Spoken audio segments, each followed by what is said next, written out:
This one is interesting. So guys, you have to check this one, right? So there was a special election. The Democrats were able to pull it out in Wisconsin, but not in Florida. But let's start with Wisconsin. Wisconsin is an interesting one because Elon Musk poured a lot of money against the Democrat candidate, billionaire doing what billionaires do. And I'm hearing a number of people talk about how, Elon lost in Wisconsin, billionaire money lost, but billionaire money didn't lose. And we're going to get into that in just a second. I'm going to show you that billionaire money just still won, just not his money. So Democrats win in Wisconsin court race, also a big loss for Elon Musk. So this is the woman who won here. This is Susan Crawford. She won that Wisconsin Supreme Court seat there. Billionaire Elon Musk has helped Donald Trump abruptly change the federal government in the opening weeks of the year.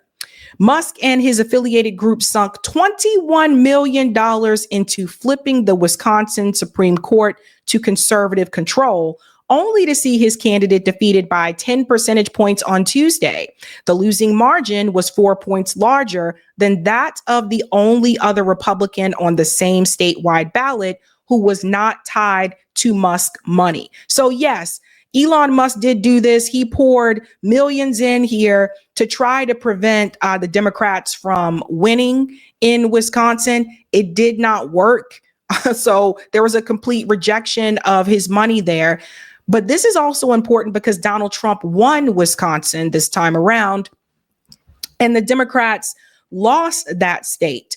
And some people are pointing to this and they're saying this could be a prediction of what could come in 2026 in the midterms, and then possibly what could come in 2028.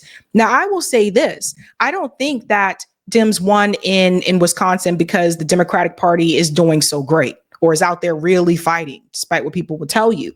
I think they won because I think some of the people, particularly working class people in Wisconsin, are not happy with the fact that the Trump administration has not kept his promise on changes of the economy for the better. I think it's those core economic issues. I also think, and I have had this conversation with conservatives as well, that people are getting really tired of Elon Musk, including Donald Trump. Apparently, Donald Trump also has kind of had it with Elon. And from what I understand, from what I read earlier today from Politico, he should be exiting at some point from this administration and just getting out of the way. But there is a lot of turmoil there. So they did win in Wisconsin. Let's go ahead and get into this video here. And then we're going to get into Florida. And I'm going to tell you what happened there because it's a different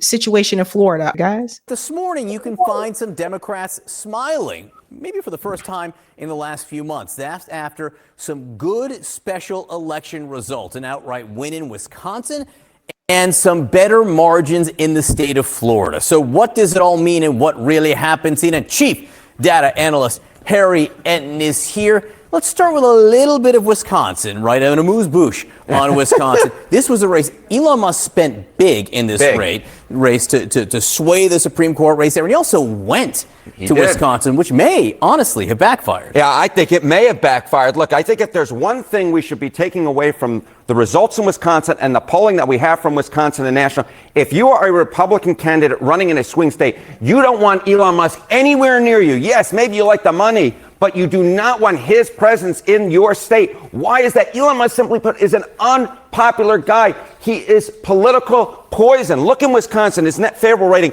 minus 12 points, 12 points underwater. That is an even worse number when you look nationally. Look at that. It's minus 17 points. So if there's one big lesson to take away from Wisconsin is Elon Musk does not help Republicans when he shows up. If anything, the data suggests that he hurts them. Republicans, stay clear of Elon Musk if you want to win in a swing state, at least in terms of his physical appearance in your state. All right. This cannot be said more. And I think Harry, this is somebody I would say I think really loves their job. I think Harry loves his job. He gets really all excited about it. Anywho, this cannot be said enough. Elon Musk is a problem. And I had issues with Elon before he even became a part of Donald Trump's administration. As people can see, he is not making things better for the Trump administration. And maybe that's what people needed to see with this special election, particularly in Wisconsin. He went there. Who knows what would have happened if he didn't go there? Let's pretend he didn't show up and he didn't, fork out $21 million to try to stop the Democrat candidate from winning in Wisconsin. Who knows? Maybe she would not have won. But he had to show up with his cheese head and all that kind of stuff and just he really helped the Democratic Party. Now, Elon Musk is very egotistical and he is not going to believe that he made some type of mistake. He's not going to believe that it's him. He's just going to believe that people are stupid and they don't know any better. Ego. But that's what's happening. And that is a swing state. So yes, that does matter. Again, doesn't mean that the Democrats are doing great. But what it does show you is that when it comes to the economy, Elon Musk, the Trump administration, people are not liking what they are seeing. And Elon is a big part of that. What did we see in terms of swings in Florida? What do we see in the terms of swings in Florida? We were talking about Florida 6, and you can see it here. The election margins in the U.S. House District, Donald Trump won the 6 by 30 points. Last night, what did we see? We saw the Republican Randy Fine win by 14. That's a swing of 16 points. But that's not anywhere near the swing we saw in Florida 1. Look at that. Donald Trump won it by 37 points. The Republican won last night, but only by 15. That's a 22-point swing. We're talking about an average 19-point swing from the baseline back in 2024 in just a matter of 4 or 5 months. These are massive shifts. These are massive shifts to the left. Democrats really have to like this, even if the Republicans added to their majority in terms of what this potentially means down the road. You take this type of swing, you put it on some swing districts, that's very good news for Democrats. So I think Harry's exaggerating a little bit here because I don't think I wouldn't say it's as dramatic as he's saying, but there is a difference, as you can see. Donald Trump was able to get plus 37 in Florida District 1, Florida District 6, he was able to get plus 30. Now you see with this special election, in Florida 1, it's plus 15. In Florida District 6, it's plus 14. So obviously not as big as Donald Trump's numbers. But there's a couple of things you do want to also add. Number one, how many people show up to vote in a special election? So there's that. Like, special elections are known to have a lower voter turnout. So Harry needs to add that to his story. But what it does show you, though, is that there is drop off there. And I didn't expect it to be as high as Donald Trump's numbers, but there is some drop off. And some people probably just stayed home. It was just like, I don't know, whatever. But the other part about the story with Florida is that the Republicans still were able to win those seats. The Democrats did not. But the Democrats spent more money. And that's the crazier part. Democrats spent more money in Florida in those races, but they lost. That's the second time that we see this happening. Kamala Harris had more money than Donald Trump did when she was running in 2020, but she lost. So what I think is happening is I think more people are staying home. I don't think more people in Florida decided I'm going to vote for the Democrat in the special election race instead of Republicans. I think more people stayed home. Let's continue. Now, all of us who have this certain political sickness over the last 24 hours, we're talking about Kansas, Harry. Why are we focused on Kansas? Kansas is on my mind, and it's not just because I want to go home, Toto. Look at this. Kansas 4th District election margins. If you go back in time to 2017, what did we see? You remember back in 2016, Donald Trump won the 4th District by 27 points. And then all of a sudden, this ruby red district, Ron Estes won in April of 2017, but just by 6. Ergo, a 21-point swing. Very similar to that average 19-point swing we saw in those deep red districts last night in Florida. And then you say, okay, this tells us something about the political environment going into 2018, where Republicans, of course, lost. And of course, generally speaking, we look back, special elections and midterm results. If a party outperforms in a special election since 2005, 5 out of 5 times they won and win the U.S. House. Perhaps last night in Florida is a sign of things to come. And again, it's an explanation of why Elise Stefanik is not going to be the ambassador to the United Nations. All right, Harriet, thank you very much. Okay. Thank you, guys. Joining us right now to talk. Okay, so you guys see that, right? So now they get into this part of the discussion where they talk about how Elon Musk is a problem. I'm going to come back to that in just a second because I do want to pivot to this part here about Susan Crawford. Let's stay on Wisconsin for just a second. She made an announcement to let people know that Elon, your money is not good here. someone who watches out for people. But I've got to tell you, as a little girl growing up in Chippewa Falls, I never could have imagined that I'd be taking on the richest man in the world.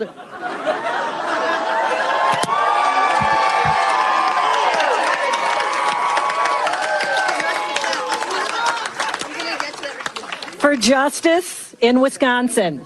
And we won.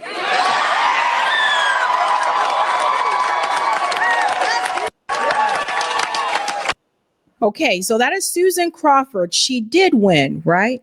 But let me show you something about Susan. There's something people aren't discussing. Yeah, she beat billionaire money from Elon Musk, but she also had billionaire money. Susan Crawford, this is the part a lot of people don't want to talk about. They're making it seem like Susan's hands are clean, as if she didn't have any billionaire money. No, she had billionaire money. In fact, who is George Soros and how much did he donate to Susan Crawford's winning campaign? Now, if you watch the show for quite a long time, you guys, a lot of you know who George Soros is. But if you are not aware, let's dive into it. In what became the most expensive judicial race in U.S. history, liberal Dane County Judge Susan Crawford defeated conservative Waukesha? Wisconsin has weird names. Waukesha County Judge Brad Schimmel on Tuesday night for a spot on the Wisconsin Supreme Court. Total spending in the race topped $100 million, with contributions from more than 100,000 donors in all 50 states. Check this out, though. Throughout the campaign, Crawford criticized Schimmel for receiving support from billionaire Elon Musk, who is also leading federal efforts to fire thousands of government workers and slash foreign aid. In Wisconsin, Musk paid door knockers to campaign for Schimmel and handed out 1 million checks at a Green Bay town hall days before the election. However, billionaire donors were also a part of Crawford's ultimate victory, namely George Soros, an investor and philanthropist known for supporting Democratic causes. Here's what to know about Soros and other large donors in the Wisconsin Supreme Court race. So there's George Soros there. He's an investor, philanthropist. You guys know he built his fortune through a hedge fund. We don't have to go through all of that. How much did he donate? Soros donated $2 million to the Democratic Party of Wisconsin, which then gave that money to Susan Crawford's campaign. So, ladies and gents, her hands are not clean. And this is the part people aren't talking about. Like, everybody's like, billionaire money lost in Wisconsin. No, it didn't. Billionaire money still won. It was just a different billionaire. They're still billionaires, both of them, which means they still exploit labor. Thought I'd tell you that tidbit because I didn't know if everybody was aware of that. I did notice I've seen a couple people covering this and they left that part out. And I was like, I have to, I have to let, obviously my audience know about that. Now we're going to go back to this clip here a little bit where they get into the fact that they feel that Elon Musk is toxic. More about this is Democratic Congressman from Wisconsin, Mark Pocan. Congressman, thank you for coming in. This was a big win last night, a win by 10 points for this state Supreme Court seat. What do you take as the biggest lesson or takeaway from last night?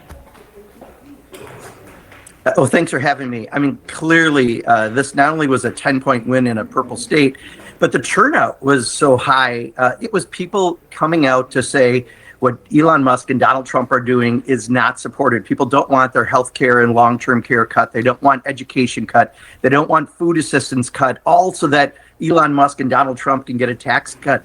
This was a very strong, resounding vote. And the vote was absolutely against the Trump-Musk agenda. Were people voting for Susan Crawford, or were they voting against the influence that Elon Musk was trying to put in this race? Look, Susan Crawford is a very qualified judge, and she's going to be a great Supreme Court justice. But I think she'll even tell you most people probably couldn't identify her if they were in line with her at a grocery store. That's just kind of the way it happens. But it was clearly a vote against what's going on right now in Washington. The turnout, the intensity was all signs of that as well. So again, swing state, yes, the Republican Party should take note of that. I mean, it's early. It's just April at this point in time. And then there's something else with Florida that I want to show you as well. GOP retains 2 House seats in Florida as Democrats claim historic improvement. So when we go to Florida, we can also see that the Republicans were able to hold on in Florida. I still say Florida's red. I don't know why people still try to call it a swing state. They were able to hold on to those seats there, but obviously not in Wisconsin. So the way that I kind of see this, they say here, despite the losses, Democrats are celebrating what they're calling historic performances. So they know they lost there, but they say, oh, well, but the Republicans didn't win by as much as they did in 2024. But when you look at how much money was spent, this is the crazy part. Take a look at just the candidates and candidate fundraising. First, in the 6th congressional district in Florida, you see Josh Weil, the Democrat, basically 10-1 outraised the Republican candidate, Randy Fine, $9.5 million to $1 million. This is as of March 12th. Pause. So Randy Fine was the one that won. By the way, that guy is a complete creep. Like, even Candace Owens called him out on Twitter. He was applauding the death of babies. He was applauding it. He said, good. That guy's a complete creep. He already has the Israel flag in his office, completely bought off. And Candace Owens was showing was talking about a picture of a dead baby in Gaza, and he was applauding it. So that's who Randy is. And Candace Owens said, I can't believe Donald Trump endorsed this guy. Everybody needs to call this shit out.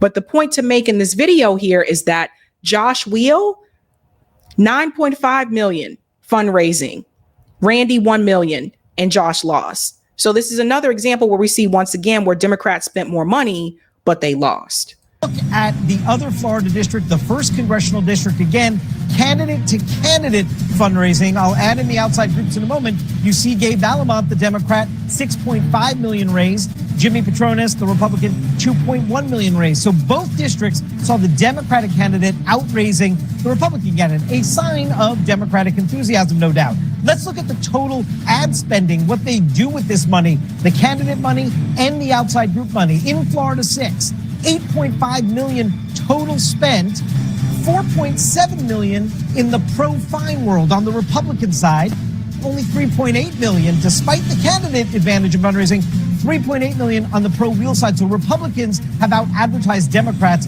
in Florida 6 because they came in to rescue him. And if you look at the total ad spending in Florida 1, you see a little different story here. 5.5 million total spend, so not as much money as Florida 6. 3.3 million in the pro-Valamont area, and less than that, the 2.2 million, thank you, for pro-Patronis groups. And that is because that was seen as a safer district, Jake. So there wasn't as much of a rescue operation from Republicans to come in there and spend. So you see all this money that goes into these political ads, all of these money that goes into these campaigns. And one of the things that, you know, I've been saying, and those of us at RBN have said for quite some time, is that this is money that could be put towards mutual aid. All these millions of dollars that are going to political campaigns, we could take that money and we can build clinics. We can take that money and we can put it into housing for people and house those who are unhoused. How about house some of these veterans and get them off the damn streets? Things like that.